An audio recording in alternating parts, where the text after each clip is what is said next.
My 5-year-old daughter, Lily, underwent surgery but sadly passed away. While I was consumed by grief, my husband Bob seemed indifferent. At Lily's funeral, Bob and his parents didn't even attend. Have you called him? I've tried calling over and over, but he's not answering. Where could he possibly be?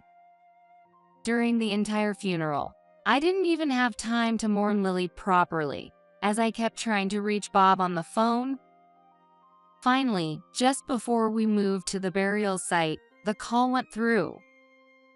"Where are you? It's almost time for the burial. If you don't come now, you'll miss your chance to say goodbye to Lily." When I urged him to come quickly, Bob responded with a tired, disinterested voice, and then said something that shocked me. "I'm not coming to the funeral. Spot has a cold, and we're at the vet right now. Just handle the funeral without me. Oh, and you're not keeping all the funeral donations, okay?" I couldn't believe what I was hearing. Before I could respond, he hung up, and I stood there in shock. Did you reach him? Will he make it in time? He said their dog has a cold, and the whole family is at the vet, so they're not coming. What? My father was even more furious than I was about their reason for not coming. Unable to forgive them, my father came up with a plan and decided to take action. My name is Catherine. I'm 28 years old, and I work as a web designer. I live with my husband, Bob, and our most precious daughter in the world, Lily. Lily is now 1 year old and has grown into an adorable little girl, but her birth was quite difficult. She was born early, at a time when I wished she could have stayed in my belly a little longer. When she was born, she weighed only 3 pounds and was immediately moved to an incubator without me even holding her. On top of that, her organs hadn't fully developed yet, so she had to undergo several surgeries with her tiny body. As a result of the surgeries, Lily somehow managed to survive. However, our relief was short-lived when the doctor told us that even after she was discharged, Lily would need 24-hour care.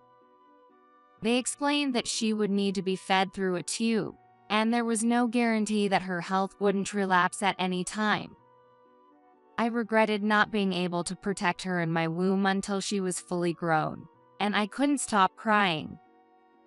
Why, my child? Why did this have to happen to us? I blamed myself every day. What made things even harder for me, both mentally and physically, was Bob and his parents, Kevin and Susan. When Lily was born, she wasn't in a condition where visitors could see her, but Bob had informed both sets of parents about her birth. My parents simply congratulated us over the phone, saying they'd celebrate when things calmed down. But Kevin and Susan were different. "She's born. We're going to the hospital right now." They were so excited about her birth that they didn't listen to the full details of Lily's condition and rushed over immediately. "Bob, where's Lily?" Bob, looking a bit awkward, guided them to see her. When they saw Lily, hooked up to tubes and too fragile to be held, they said, "What is this?" Realizing that they couldn't even hold their granddaughter, they blamed me. "Why didn't you give birth to a healthy baby for our family?" "That's right. Do you know how much we were looking forward to meeting our grandchild?" Even though I had just had a C-section and couldn't even get out of bed, they still blamed me. "Stop pretending to be sick. Get up and explain yourself." "Why did you even marry Bob if you couldn't have a healthy child? How are you going to take responsibility for this? When will this baby ever get better?" I had no idea what to do, feeling completely overwhelmed, so I looked over at Bob, hoping he would help. "I need to go to the restroom." But Bob just left, without helping me at all. After he left, I was left crying, apologizing to them. I'm so sorry. Kevin and Susan kept lecturing me for nearly an hour, but during that time, Bob didn't come back. It was only after they finally left that Bob returned. My stomach started hurting, so I was stuck in the restroom the whole time.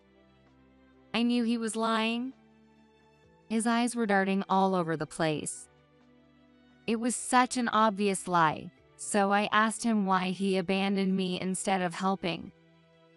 Why did you leave when they were yelling at me like that? If you had explained things better on the phone, maybe this wouldn't have happened. Through my tears, I pleaded with him. I thought he would reflect on what happened and try to handle things better in the future. But instead, he sighed deeply and, with an annoyed tone, said, My parents aren't wrong, and you deserve to get yelled at. After all, this is your fault for not giving birth to a healthy baby. Don't try to act like it's my responsibility too. After saying that, Bob clicked his tongue and left. From that day on, Bob never came to visit us at the hospital again.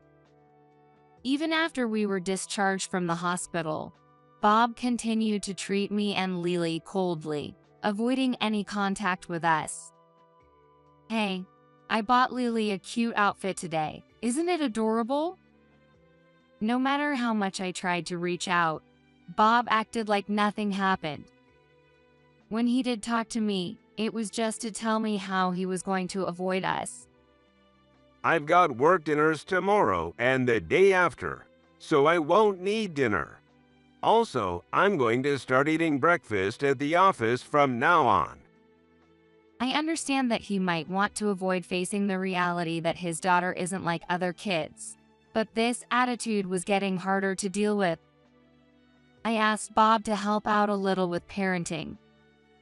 Hey, Lily is your child too, you know? Please, can't you just listen to me? Help me with raising her. For the first time in a while, I looked him in the eye and told him how I felt. But Bob didn't respond the way I hoped. He looked at me coldly and pushed me away.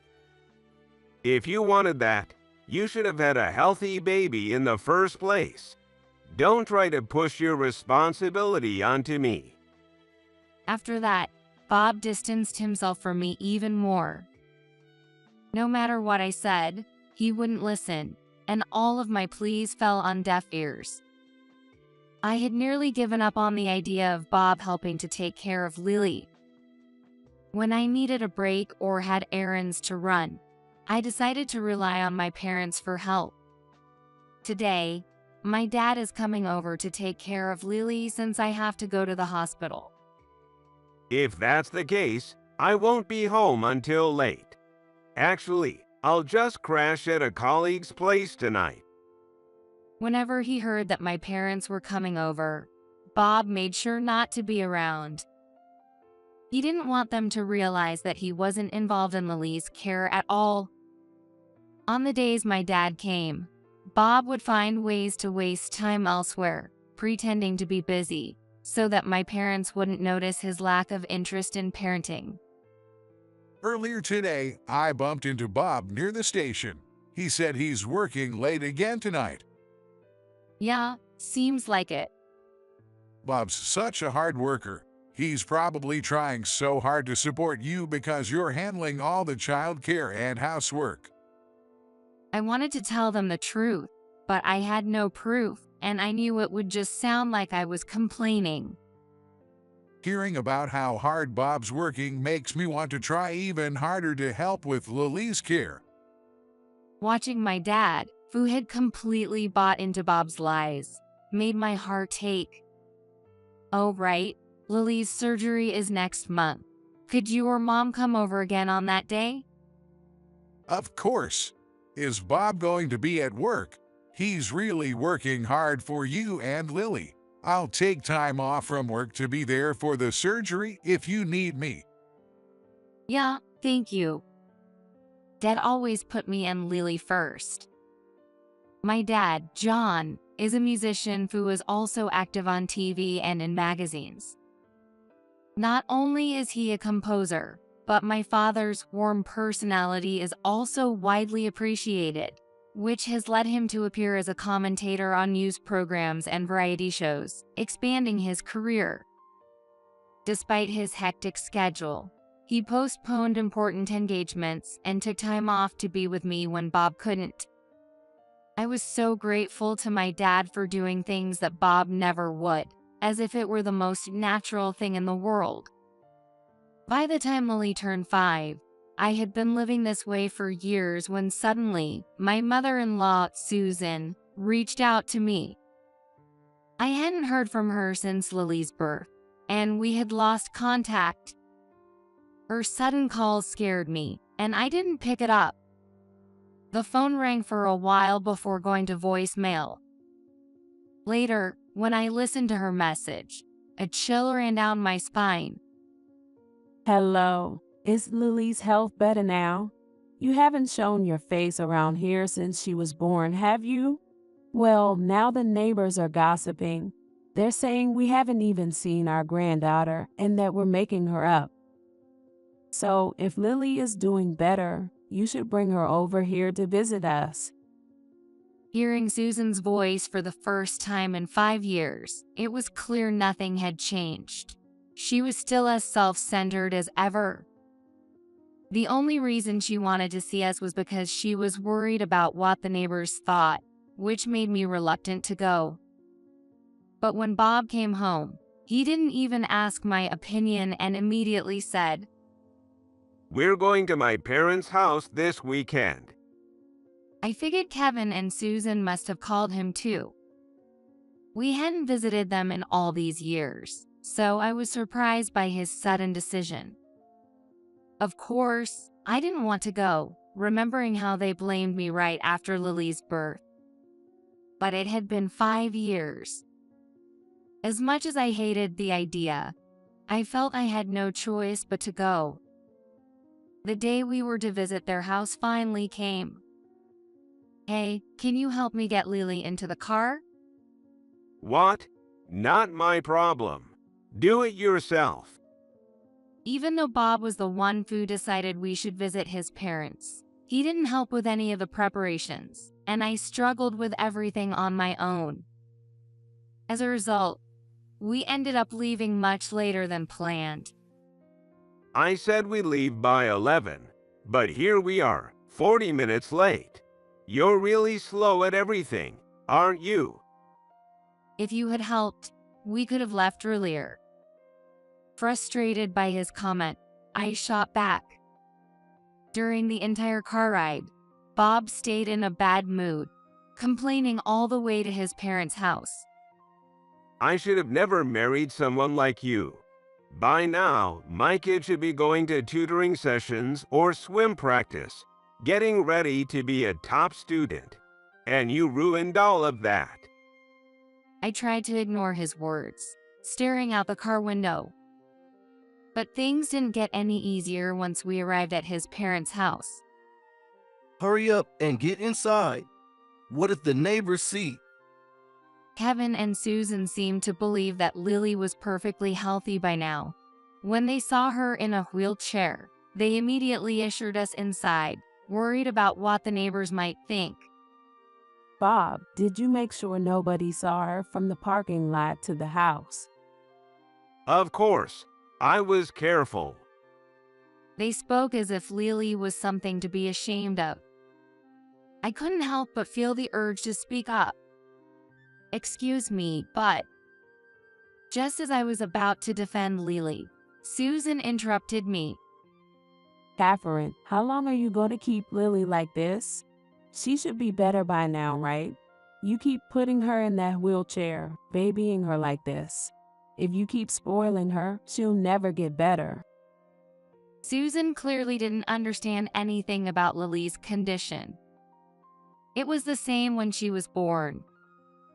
Even though we explained everything, she refused to listen, assuming that Lily would magically recover as she grew older and yelling at us when she didn't. While I stood there, speechless, Kevin chimed in as well. Isn't she causing Bob trouble too? You should just hurry up and get her surgery done. I can't tell anyone at work that I have a grandchild like this. Kevin wasn't interested in understanding either, just saying whatever suited him. It became clear that, even after 5 years, they didn't truly see Lily as their granddaughter. If I had known they would say things like this, I never would have come here. All I wanted at that moment was to leave as soon as possible.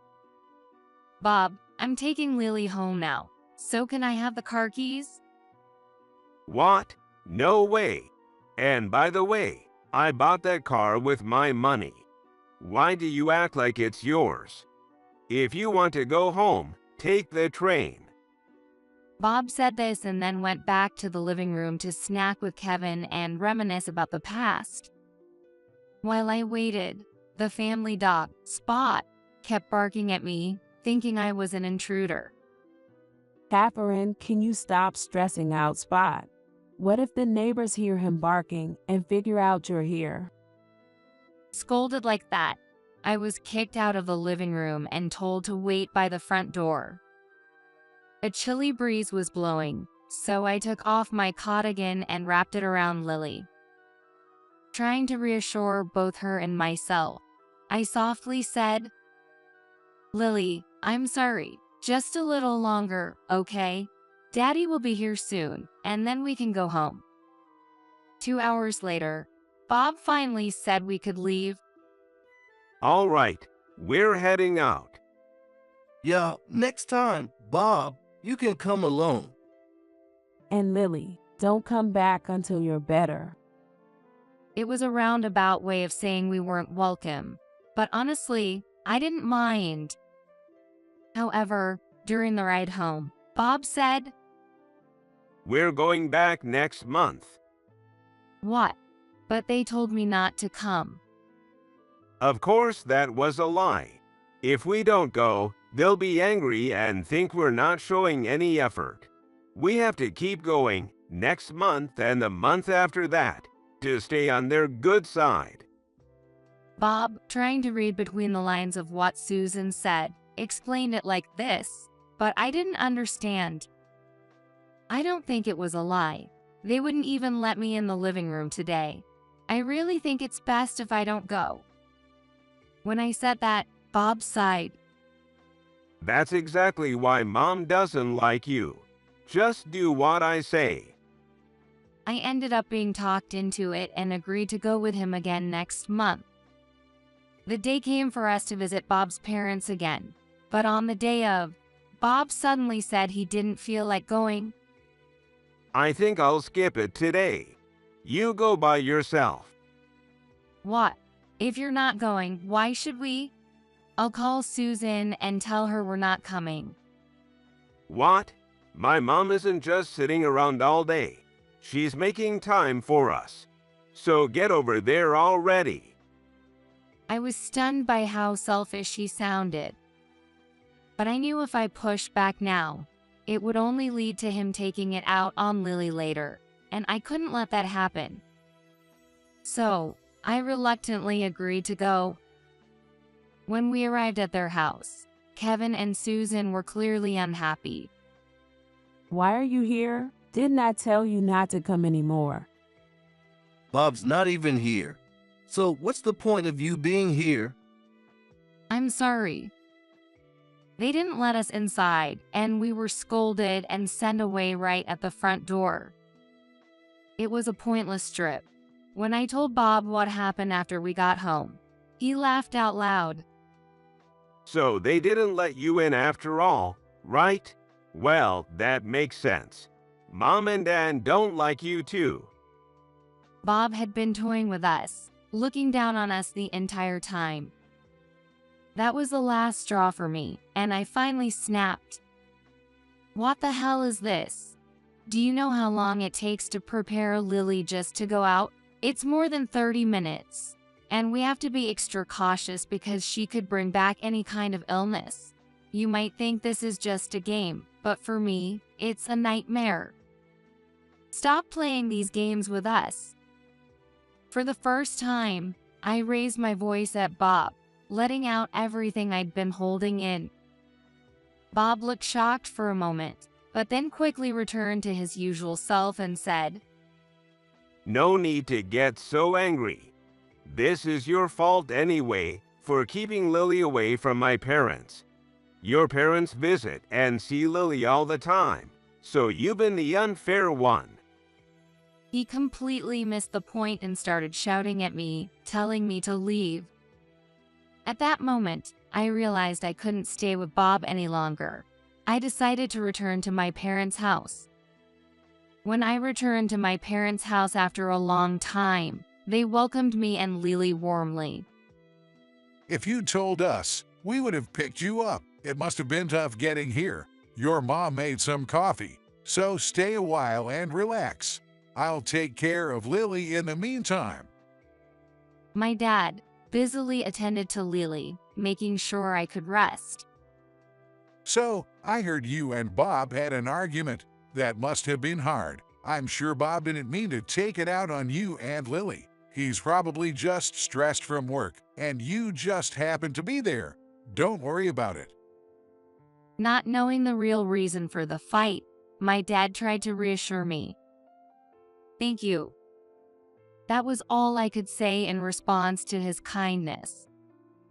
Unbeknownst to me, my dad had called Bob to try to smooth things over. I called Bob earlier. He said he realized he went too far and feels bad about it now. He asked me to tell you that you're welcome to come back anytime. What? Bob said that. I was shocked to hear such an apology from Bob, who had never said sorry before. Really? Bob said that. As I was processing this, a message from Bob popped up on my phone. Oh, looks like Bob texted you. Maybe he's saying he misses you and Lily, right? My dad nudged me playfully, grinning. With a slightly hopeful expression, I opened Bob's message, but my excitement quickly vanished. The message from Bob was the exact opposite of what my father had just told me. Bob wrote that he was enjoying the peace without us and suggested that I should just continue living at my parents' house permanently. What did Bob say? I couldn't bring myself to tell my father the truth, especially since he had no idea the message was anything like that. He said I should take it easy here for a little longer. I might stay for another month or so. Since I'm back, I'd like to clean up my old room.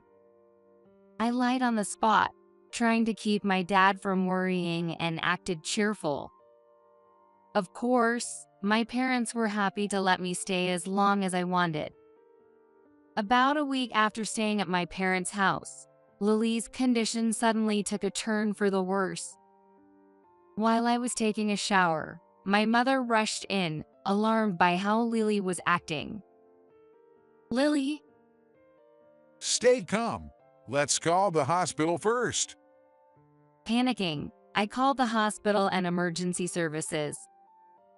Despite being on the verge of losing my mind, I stayed by Lily's side as we rode in the ambulance. While Lily was undergoing emergency surgery, I called Bob. Hello, Lily's condition suddenly worsened, and she's in emergency surgery right now. Bob, as usual, responded in a lethargic tone. Surgery. Is he not even going to say anything supportive? As I worried about his response, my father arrived, having driven to the hospital. Catherine, how is she? Did you get a hold of Bob? Hearing my father's voice, Bob quickly changed his tune. I'm on my way. Which hospital? Well, the general hospital near my parents' place. As soon as I told him where we were, he hung up. I was shocked by how suddenly his attitude shifted, and I told my dad about it, still in shock. Bob's coming. That's great. You must feel relieved that he's on his way. My father said that, but I couldn't feel genuinely happy. I would later understand the reason for this discomfort, but for now, I was just confused. John, thank you for staying by Catherine's side in my place. I'm here now, so I'll take over from here. The first thing Bob said when he saw us was words of concern for my father. In that moment, I had a vague realization. It became clear that, to him, pleasing my father was more important than Lily. Thanks. Now that you're here, I'll head home. Let me know if anything changes, and I'll come right back. As soon as my father left, Bob's demeanor shifted again. I was relaxing at home, and now this. Don't call me when John's around like that. You forced me to come here. What do you mean forced? Of course you should come. This is about your daughter. Bob's words bothered me, so I spoke up. It infuriated me that he implied he wouldn't have come if my father hadn't been there. His indifference toward his own daughter was simply too much to bear. I knew it wasn't the time to argue, especially with Lily in surgery, but I couldn't hold back anymore. No matter the situation, if something happens to Lily, you should be here immediately. That's what any parent would do. After I said that, Bob became irritated at being lectured and started grumbling with an annoyed expression on his face. Don't push your ideas abnormal onto me. You don't even know what's going on with me. What could possibly be more important than Lily right now? I was sure Bob was just upset because he had been interrupted while playing mobile games or something equally trivial. I was beyond frustrated by his total lack of responsibility as a father. We sat in silence, the tension thick, when the doctor finally appeared.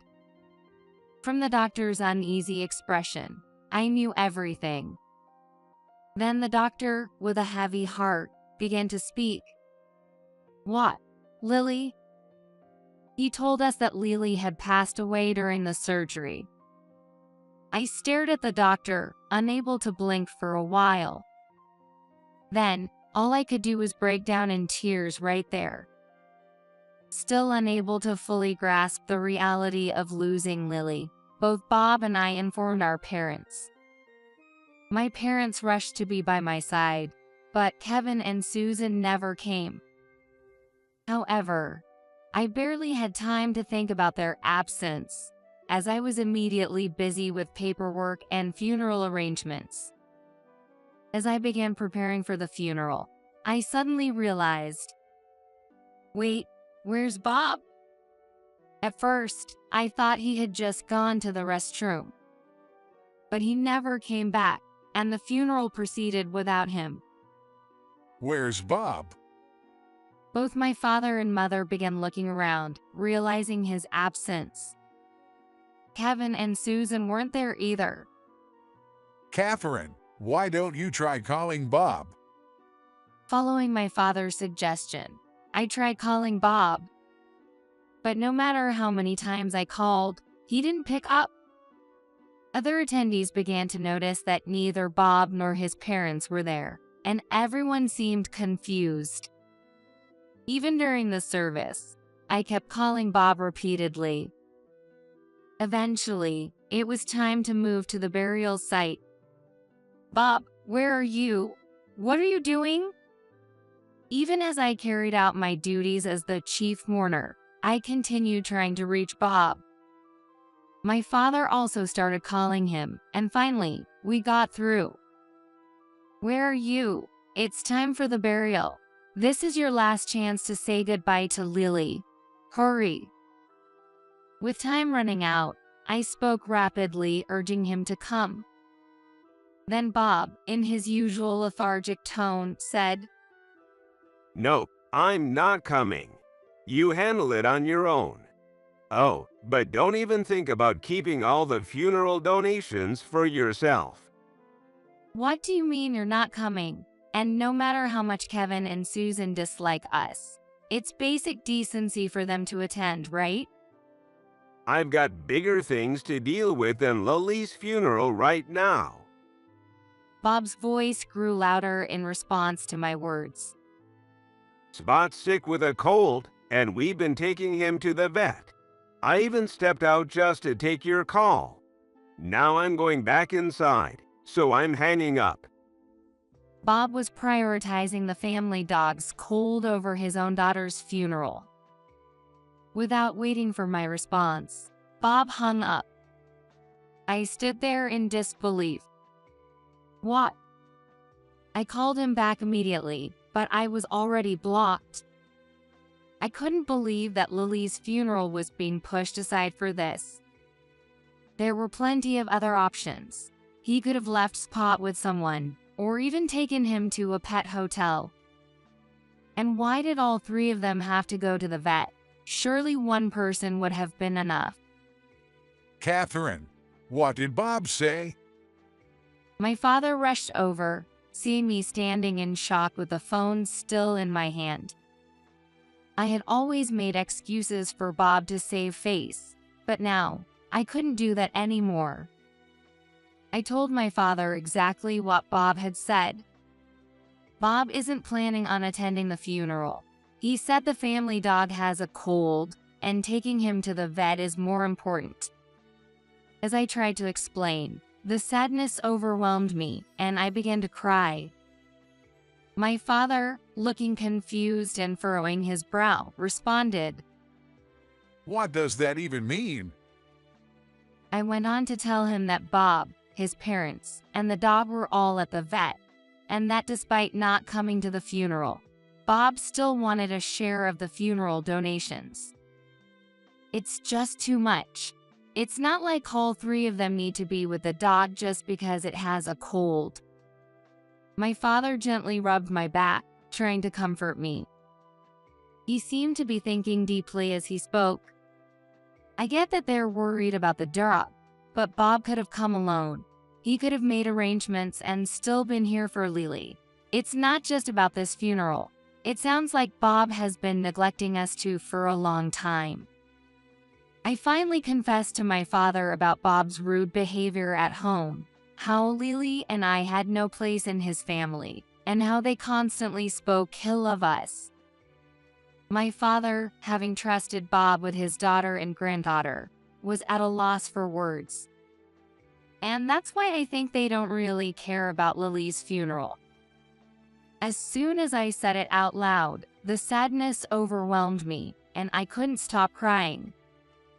My father stayed by my side without saying a word, just offering his presence.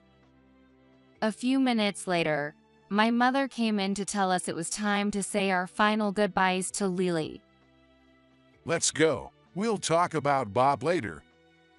My father's words reminded me that Lily was the priority right now, and I shifted my focus.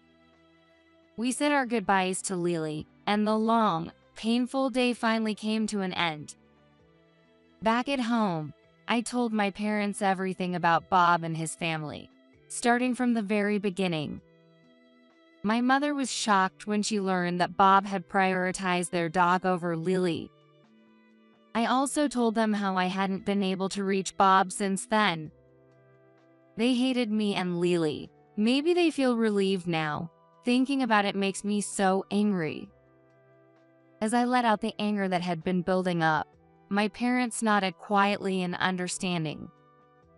I completely understand how you feel, Catherine. Let me handle Bob for a while, okay? Okay. I had no idea what my father had in mind, but his words confused me. Sensing my confusion, he spoke gently. Don't worry. Leave it to me and take some time to rest. Trusting my father, I decided to take a break from work and spend some time recovering at home. A few months later, my father, being a musician, released a new song and essay. My mother and I sat together, watching the TV show where he was set to appear. "Oh, here comes Dad." When asked about the inspiration behind his new work, my father explained, Actually, my 5-year-old granddaughter passed away due to illness. Both my daughter and I were devastated, and to make matters worse, my son-in-law behaved in ways I could hardly believe. I channeled all of that sadness and anger into these works. As soon as my father finished speaking, the song and essay created a huge response. People analyzed the lyrics, discussed my father's words, and those in similar situations shared their sympathy. It became big news. Many people read my father's essay and lyrics, expressing shock at the unimaginable behavior we had endured, and their support for both my father and me flooded in. Most of the people watching the TV didn't know who Bob was. So, while he wasn't directly identified, those who knew him figured it out immediately. This was because, when we got married, Bob had bragged to everyone about how my father was a well-known musician who appeared on TV and in magazines. I married that famous guy John's daughter. Pretty cool, right? I mean, if you really want, I could get you his autograph or something. He'd go around saying that to his friends and colleagues. Bob's deferential attitude toward my father was never genuine. It was all just so he could hand out autographs and boast to those around him. If he upset my father and damaged their relationship, he wouldn't be able to brag anymore, let alone get autographs. So, he went out of his way to act like the perfect husband in front of my father. But now, all those bragging actions had come back to bite him. Messages from my friends poured in. Of course, Bob had also pretended to be a good husband around my friends, so when his true nature was exposed, they were furious on my behalf. Amid all the texts and calls from my friends, Bob called me too. I had ignored his calls while replying to my friends, but the phone wouldn't stop ringing. The same Bob who had blocked my number when it suited him was now desperately trying to get in touch. I sighed at the sight of his name on the screen, but eventually decided to answer. Hey, you need to get John to take back what he said. I'm getting flooded with calls, and so are my parents. Do something. It seemed Bob had been getting a lot of messages too. Apparently, both he and his parents had been bragging about my father as well. Come on, he'll listen to you, right? Tell him I'm sorry and ask him to take it back. Even over the phone, I could tell Bob was panicking, probably pale with worry. Knowing this, I made it clear that I wouldn't ask my father to do anything. No, this is your last chance to realize how much pain Lily and I endured. Maybe now that people know, you'll finally learn something. I said this firmly, but Bob continued to plead. Please, I'm begging you. Fine, you can keep all the funeral donations if you want. Isn't that what you're really mad about? Do whatever you want with it. Just fix this. It's not about the money. Bob's insensitive words made me snap, and I raised my voice in anger. It's not about the money. It's about everything you've done to me and Lily that I can never forgive. And that includes Kevin and Susan. I said this in a low voice and then hung up the phone. My mother, who had been watching the whole thing, immediately knew I had been talking to Bob and gently rubbed my back after I ended the call. I had hoped that my father's actions would make them reflect a little, but they did something unbelievable instead. One night, just after my father came home, the doorbell rang. When my mother checked the intercom, she let out a gasp. What's wrong? My father rushed to check, and there, standing at the door, were Bob and his parents. Cautiously, my father pressed the button to speak through the intercom. Hello. Oh, is that John? We're so sorry for all the trouble Bob has caused. Kevin said, half smiling, with a slightly insincere tone. Judging that they hadn't come to cause any harm, my father decided to continue the conversation. So, what do you want? Well, we were hoping you could retract your statements from today's TV show. That's not going to happen. Please leave. My father's firm response caused their demeanor to change immediately. We came all the way here, trying to be polite, and this is the attitude we get. Have you no heart? Exactly. We didn't even have to come, but we did. And let's not forget, all of this is your daughter's fault. If she had just given birth to a normal, healthy child, none of this would have happened. Excuse me, but do you even realize what you've done? What? We just wanted a healthy grandchild. We've been stuck with a wife who couldn't give us that. What's wrong with that? Exactly. And it's because you didn't raise your daughter properly that we had to step in and teach her a lesson. All of this is your family's fault. No matter what my father said, they insisted everything was our fault. My father remained calm, but their rude behavior was pushing him to his limit. You can try to get public sympathy all you want, but it won't work. In the end, people will see that you're the one at fault. We're at fault for not having a healthy child. I've heard enough. Regardless of the child's health, it's our duty to love and care for them. Oh, please, spare me the righteous talk. Their shouting became so loud that neighbor must have called the police, because officers soon arrived. Police? No, that's unnecessary. We're just... Kevin started to panic at the sight of the police. Deep down, they probably knew they were in the wrong. They tried to leave in a hurry but were quickly stopped and taken away by the officers. Even during questioning, they were more worried about public opinion than anything else. The next day, we found out that reporters had shown up outside our house, and the incident ended up in the tabloids. The headline read, "Is this the family behind the heartless words mentioned in John's essay?" And it quickly became a hot topic. As soon as people identified Bob and Kevin, their companies were flooded with calls questioning why they were employing such people. The number of complaints led both Bob and Kevin to be placed on house suspension. Faced with relentless harassment from strangers, the three of them became too afraid to leave their house and eventually resigned from their jobs, choosing to live quietly in hiding. One day, Bob sent me divorce papers in the mail. Along with them, he included a letter.